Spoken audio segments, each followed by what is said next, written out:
Assalamualaikum warahmatullahi wabarakatuh. Perkenalkan, nama saya Hesti Utami Putri. Perkenalkan, nama saya Masita Listiarini, NIM 1810 123 32 0019. Ya, Assalamualaikum warahmatullahi wabarakatuh. Perkenalkan, nama saya Rita Haryati, NIM 1810 1233 2003. Assalamualaikum warahmatullahi wabarakatuh. Perkenalkan, nama saya Siti Hadijah, NIM 1810 12 32 242. Saya dari kelompok 10.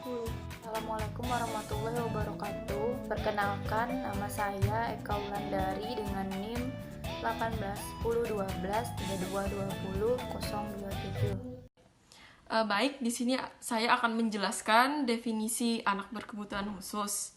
Jadi, anak berkebutuhan khusus itu adalah anak yang dalam pendidikan memerlukan pelayanan yang spesifik, berbeda dengan anak pada umumnya. Karena anak berkebutuhan khusus ini mengalami hambatan dalam belajar dan perkembangannya. Oleh sebab itu, mereka memerlukan layanan pendidikan yang sesuai dengan kebutuhan belajar mereka masing-masing. Jadi anak berkebutuhan khusus ini dia itu bukan anak luar biasa ya, karena anak luar biasa sama anak berkebutuhan khusus itu beda. Jadi anak berkebutuhan khusus ini dia memiliki kekurangan atau kelebihan pada dirinya masing-masing. Bisa kita ambil contoh dari anak yang mengalami atau punya kekurangan tunanetra atau bisa dikatakan buta ya, tapi butanya itu nggak bisa lihat. Dia bisa lihat cuman pada saat matahari, saat siang tuh dia bisa lihat, kalau malam dia nggak bisa lihat. Nah, kayak gitu. Bukan berarti karena kekurangan dia itu dia nggak pintar, bisa saja dia pintar. Nah, makanya mereka itu memerlukan layanan pendidikan yang sesuai dengan kebutuhan belajar mereka masing-masing, atau bisa dikatakan mereka memerlukan pendidikan yang yang lebih spesifik kayak gitu. Baik, itu saja yang dapat saya sampaikan. Akan dilanjutkan teman saya. Saya akan melanjutkan penjelasan dari teman saya, yaitu saya akan menjelaskan tentang anak berkebutuhan khusus dari sudut pandang paradigma lama dan baru. Sejak dekade 1950-an, dalam dunia pendidikan internasional, telah ada upaya-upaya untuk mengubah paradigma yang telah lama digunakan dalam pembelajaran di sekolah, yang lebih menekankan pada peranan guru yang mengajar daripada siswa yang belajar. Paradigma yang lama ini atau yang tradisional ini kurang memuaskan atau dianggap kurang memuaskan. Maka dari itu, paradigma yang baru dimunculkan, yaitu di mana lebih menekankan di mana siswanya yang lebih aktif daripada gurunya. Jadi, di paradigma yang baru ini, gurunya hanya sebagai fasilitator, sedangkan anak muridnya lah yang lebih aktif di dalam sebuah pembelajaran untuk meningkatkan kreativitas anak tersebut. Sedangkan, menurut paradigma, pendidikan inklusif dipandang sebagai sebuah proses dalam proses merespon kebutuhan yang beragam dari semua anak melalui peningkatan partisipasi dalam belajar, budaya, dan masyarakat, serta mengurangi eksklusivitas di dalam dan dari pendidikan. Lalu, paradigma baru dari pendidikan inklusif sendiri yaitu merujuk kebutuhan belajar bagi semua peserta didik dengan suatu fokus spesifik pada mereka yang rentan terhadap marginalisasi atau pemisahan. Itu saja yang dapat saya sampaikan, akan dilanjutkan oleh teman saya. Ya, Assalamualaikum warahmatullahi wabarakatuh. Perkenalkan, nama saya Rita Haryati, NIM 1810 1233 2003. Saya sini akan menjelaskan tentang faktor penyebab terjadinya anak berkebutuhan khusus itu ada 3. Pertama itu prenatal. Prenatal ini yang terjadi kelainan anak semasa dalam kandungan atau sebelum proses kehamilan. Nah, itu ada beberapa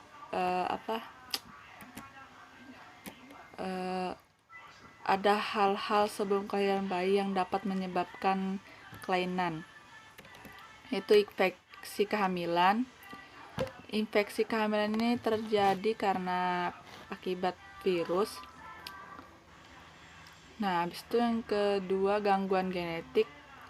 Ini dapat terjadi akibat kelainan kromosom transformasi yang mengakibatkan keracunan darah, toksemia, atau faktor keturunan. Usia ibu hamil yang beresiko menyebabkan kelainan pada bayi adalah usia muda, yaitu 12-15 tahun, dan dapat juga hamil yang terlalu di umur yang tua seperti umur 40 tahun ke atas. Keracunan saat hamil. Nah, setelah itu penyakit menahun. Menahun ini maksudnya penyakit tahunan kayak TBC dan penyakit-penyakit lainnya.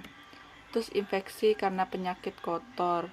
Kotor di sini dimaksud penyakit kelamin yang bisa terjangkit pada ibu, organ kelamin yang terkena infeksi penyakit sipilis. Ini dapat menyebabkan tubuh ibu menjadi lemah dan mudah terkena penyakit lainnya. Terus yang berasal dari virus binatang seperti bulu kucing juga termasuk ya. Faktor anesia prenatal, kekurangan oksigen pada calon bayi, pengalaman traumatik yang menimpa pada ibu. Yang terakhir, pengguna sinar X, radiasi sinar X dari USG yang berlebihan atau ronsen, atau terkena sinar alat-alat pabrik dan menyebabkan kecacatan pada bayi karena merusak kromosom janin. Nah, yang kedua itu prenatal. Prenatal itu waktu terjadinya kelainan pada saat proses kelahiran dan menjelang saat setelah proses kelahiran, seperti kelahiran yang sulit, pertolongan yang salah, persalinan yang tidak spontan, lahir prematur, berat badannya rendah, dan lain-lain. Nah, ada beberapa penyebab, yaitu proses kelahirannya lama, yaitu proses yang dalam penanganannya sangat lama, bayi postmatur atau terlalu lama dalam kandungan, seperti yang dimana bayi itu seharusnya 9 bulan, ada yang hamil 10 bulan. Nah, kelahiran dengan alat bantu yang meskipun tidak sulit dapat menyebabkan kecacatan otak pada bayi, bisa menggunakan vakum. Terus pendarahan pada ibu bisa terjadi akibat plasenta previa, itu jalan keluar bayi. Kelahiran sungsang, terus tulang ibu yang tidak proporsional, pertolongan yang salah, persalinan yang tidak spontan, lahir prematur, berat badannya rendah, dan lain-lain. Nah, ada beberapa penyebab, yaitu proses kelahirannya lama, yaitu proses yang dalam penanganannya sangat lama, bayi postmatur atau terlalu lama dalam kandungan, seperti yang dimana bayi itu seharusnya 9 bulan, ada yang hamil 10 bulan. Nah, kelahiran dengan alat bantu yang meskipun tidak sulit dapat menyebabkan kecacatan otak pada bayi, bisa menggunakan vakum. Terus pendarahan pada ibu bisa terjadi akibat plasenta previa, itu jalan keluar bayi. Kelahiran sungsang, terus tulang ibu yang tidak proporsional. Setelah itu yang ketiga, pasca natal. Terjadi kelainan setelah anak dilahirkan sampai dengan sebelum usia perkembangan selesai, kurang lebih usia 18 tahun. Ini dapat terjadi karena kecelakaan, keracunan, tumor otak, kejang, diare semasa bayi. Nah, ada beberapa tuh penyakit infeksi bakteri juga tuh ya setelah melahirkan, seperti TBC, kekurangan zat makanan yang kurang gizi. Keempat, kecelakaan. Mungkin pada saat bayi terdapat kecelakaan pada area kepala. Kepala itu rawan ya saat bayi karena itu masih lemah. Nah, mengakibatkan luka pada otak. Dan otak sebagai organ utama kehidupan manusia mengalami kerusakan maka dapat merusak pula sistem atau fungsi tubuh lainnya yang terdapat pada bayi. Nah, yang terakhir itu keracunan. Racun yang masuk dalam tubuh bayi bisa dari makanan dan minuman yang dikonsumsi bayi. Jika daya tubuh bayi lemah, maka dapat meracuni serta permanen. Terus, kalau zatnya mengandung zat psikotik, racun yang menyebar dalam darah bisa dialirkan pula ke otak dan menyebabkan kecacatan pada bayi. Ya, itu sekian dari saya. Akan saya lanjutkan pada teman saya. Baik, di sini saya akan melanjutkan penjelasan dari teman saya, yaitu tentang kebutuhan anak berkebutuhan khusus atau penyandang disabilitas di berbagai bidang kehidupan. Yang pertama yaitu ada anak disabilitas penglihatan. Anak disabilitas penglihatan termasuk ke dalam penyandang sensorik karena terganggunya salah satu fungsi dari panca indera. Ciri-ciri anak disabilitas penglihatan yaitu yang pertama adalah mata tampak memerah, yang kedua mata bola tampak keruh atau putih-putih di tengah, dan kadang-kadang seperti mata kucing bersinar. Yang ketiga yaitu bola mata bergerak sangat cepat. Yang keempat, penglihatan mereka hanya mampu merespon terhadap cahaya, benda ukuran besar dengan warna yang mencolok. Yang kelima yaitu memincingkan mata pada saat terkena sinar matahari. Yang keenam, melihat objek, menonton televisi, membaca buku, atau melihat gambar di buku dengan jarak yang sangat dekat. Yang ketujuh yaitu adalah bila berjalan di tempat asing atau di tempat yang belum dikenal mereka, maka tersandung dan akan menabrak. Yang kedelapan yaitu pada saat matahari tenggelam tidak bisa melihat dengan jelas atau rabun senja. Yang kesembilan atau yang terakhir yaitu sering membenturkan kepala ke tembok. Yang kedua ada anak disabilitas pendengaran. Ciri-cirinya yaitu yang pertama yaitu tidak menunjukkan reaksi terkejut terhadap bebunyian atau tepuk tangan yang keras pada jarak 1 meter. Yang kedua yaitu tidak bisa dibuat tenang dengan suara ibunya atau pengasuhnya. Yang ketiga yaitu tidak bereaksi apabila dipanggil namanya atau acuh tak acuh terhadap suara di sekitarnya.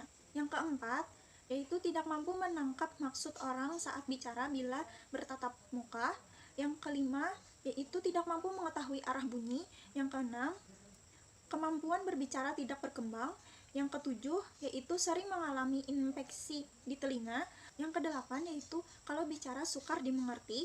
Yang kesembilan adalah kelihatan seperti anak yang kurang menurut atau pembangkang. Yang terakhir atau yang ke-10 adalah kelihatan seperti lamban atau sukar dimengerti. Selanjutnya di sini ada anak disabilitas intelektual. Ciri-ciri anak disabilitas intelektual ini yaitu yang pertama adalah ada 3 jenis anak yang disabilitas intelektual, yaitu ringan atau mampu dididik, sedang atau mudah dilatih, dan berat atau mampu rawat. Yang kedua yaitu wajah ceper, jarak kedua mata jauh, hidung pesek, mulut terbuka, lidah besar. Yang ketiga yaitu tidak dapat mengurus diri sendiri sesuai usianya atau semua harus dibantu orang lain. Yang keempat adalah perkembangan berbicara atau berbahasa terlambat atau tidak bisa berbicara. Yang kelima yaitu tidak mampu menyesuaikan diri terhadap lingkungan. Yang keenam atau yang terakhir adalah sering keluar cairan di mulut atau ludah. Selanjutnya ada anak disabilitas fisik. Ciri-ciri anak disabilitas fisik ini yang pertama yaitu anggota gerak tubuh kaku atau lemah atau lumpuh. Yang kedua adalah kesulitan dalam bergerak seperti tidak sempurna, tidak lentur atau terkendali. Yang ketiga yaitu terdapat cacat pada alat gerak. Yang keempat yaitu terdapat bagian anggota gerak yang tidak lengkap atau tidak sempurna. Yang kelima yaitu jari tangan kaku dan tidak dapat menggenggam. Yang keenam yaitu kesulitan pada saat berdiri atau berjalan atau berduduk dan menunjukkan sikap tubuh tidak normal. Yang terakhir yaitu tentang anak disabilitas sosial. Ciri-ciri anak disabilitas sosial ini yang pertama yaitu bersikap membangkang dan suka berbohong. Yang kedua yaitu mudah terangsang emosinya atau mudah patah. Yang ketiga yaitu sering melakukan tindakan agresif, merusak dan mengganggu.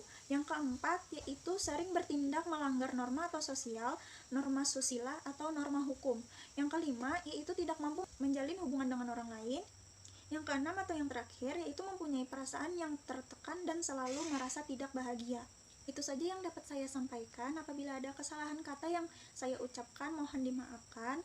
Dan terima kasih. Assalamualaikum warahmatullahi wabarakatuh. Ya, di sini saya akan menjelaskan mengenai upaya penanganan anak berkebutuhan khusus.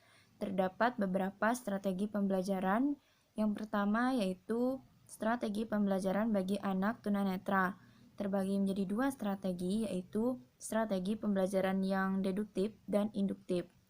Yang pertama berdasarkan pengolah pesan, yaitu strategi pembelajaran ekspositorik dan heuristik. Yang kedua berdasarkan pengaturan guru, yaitu strategi pembelajaran dengan seorang guru dan bergu. Terus berdasarkan jumlah siswa, yaitu strategi pembelajaran dengan secara klasikal, kelompok kecil maupun individual. Terus ada berdasarkan interaksi guru dan siswa, yaitu strategi tatap muka dan melalui media. Yang kedua, strategi pembelajaran bagi anak berbakat. Nah, beberapa di antaranya yaitu pembelajaran harus diwarnai dengan kecepatan dan tingkat yang kompleksitas, jadi harus lebih rumit. Terus tidak hanya mengembangkan kecerdasan intelektual atau IQ, tetapi juga dikembangkan kecerdasan emosional dari anak tersebut. Terus berorientasi pada modifikasi proses, konten, dan produk. Terus yang ketiga ada strategi pembelajaran bagi anak yang tunagrahita. Strategi ini ringan yang belajar untuk di sekolah umum, berbeda dengan anak yang belajar di sekolah khusus. Nah, strateginya ada pembelajaran yang diindividualisasikan, yaitu secara individualis tanpa berkelompok. Terus ada strategi kooperatif, ini secara dikelompokkan agar bisa bekerja sama, dan strategi modifikasi tingkah laku, yaitu terjadinya perubahan pada tingkah laku si anak tunagrahita itu. Terus yang keempat, strategi pembelajaran bagi anak yang tunadaksa. Nah, strategi ini diterapkan bagi anak tunagrahita daksa untuk melalui pengorganisasian tempat pendidikan, yaitu ada pendidikan integrasi, yaitu pendidikannya secara terpadu, terus pendidikan segresi, pendidikan secara terpisah, maupun penataan dalam lingkungan belajar. Yang terakhir ada pembelajaran bagi anak tunarungu. Nah, strategi ini yang biasa digunakan adalah strategi deduktif, induktif, seperti pada anak tunanetra tadi. Terus ada strategi heuristik, ekspositorik, klasikal, secara kelompok, individual, kooperatif, bekerja sama, dan modifikasi perilaku atau perubahan perilaku. Sekian presentasi dari saya dan kelompok. Terima kasih atas perhatiannya. Wassalamualaikum warahmatullahi wabarakatuh.